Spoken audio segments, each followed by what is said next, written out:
खेड तालुक्यातील चाकण, राजगुरुनगर, आळंदी नगरपरिषद हद्दवाढीचे घोंगडे मागील 7 ते 8 वर्षांपासून एकीकडे भिजत पडलेले असतानाच या तिन्ही नगरपरिषदांची आणि लगतच्या गावांची एकच महापालिका करण्याचे प्रयत्न राज्य शासनाकडून सुरू झाले आहेत।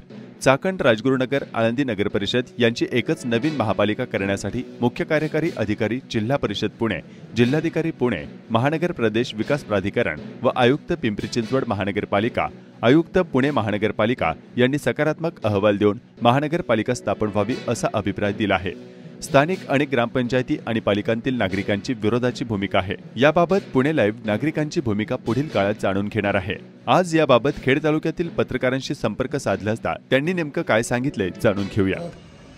चाकण, आळंदी, राजगुरुनगर अशी नवीन महानगरपालिका करण्याचं सुतोवाच ठिकठिकाणाहून होत आहे, सरकारकडूनही होत आहे।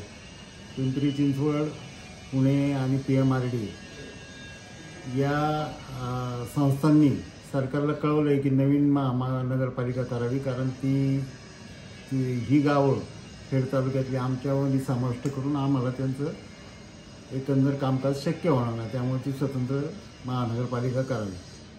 तर स्वतंत्र महानगरपालिका करण्याचे काही तोटे आहेत, काही फायदे आहेत। फायदे असे आहेत की तुम्हाला मोठ्या प्रमाणात निधी उपलब्ध होतो, नियोजन करण्यासाठीची यंत्रणा मोठी तुम्हाला मिळते आणि एकंदर प्रगतीला चांगला हातभार लागतो आणि ते गरजेचं सुद्धा आहे। चाकण हा आता 5वा टप्पा औद्योगिक चालू आहे की इतक्या वेगानं विकसित होत आहे। चाकण तळेगाव जवळजवळ चाकणला जोडले गेलेलं आहे।